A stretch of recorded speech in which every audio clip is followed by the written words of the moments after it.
lawyer, while driving on a country road, encountered a crowd in an intersection. Being a lawyer, he got out of his car and, pushing his way through the crowd, he yelled, "Let me through! I am a relative of the victim."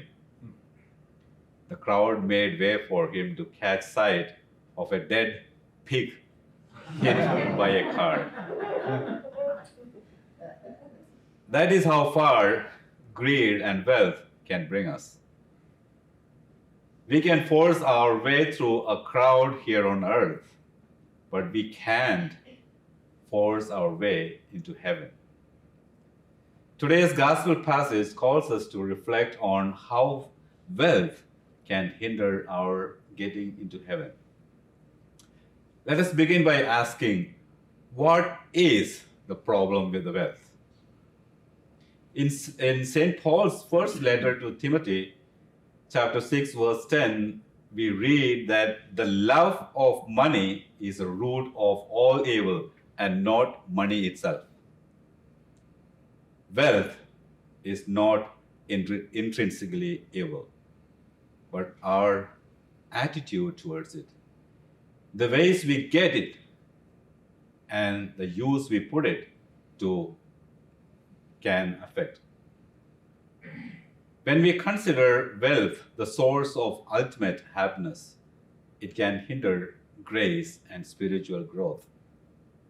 When we value material things more than people, it can harm our relationships. Therefore, the possession of wealth carries the responsibility to use it wisely without being enslaved to it. We should not be anxious, striving to acquire and preserve more and more wealth. Money and material possessions should not crowd God out of our hearts and lives. So then, like the disciples, we might ask, is it possible to be saved if you are a wealthy person? Jesus did not say it would be impossible. He said it'll be hard or difficult for the rich to enter the kingdom of heaven. Difficult, not impossible. He wants to challenge us to renounce our over-dependence on wealth to increase our dependence on God. He wants us to grow heavenly wealth by sharing and caring. He wants us to establish valuable relationships in our families and society. He wants us to redirect our love away from material wealth toward God and one another, encouraging spiritual growth and maturity.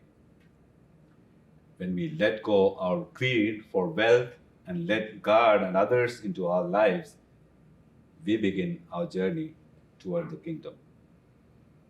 So let us ask ourselves today, how can we better use our wealth, money, time, and talents to add to our spiritual wealth to begin or continue our journey toward heaven?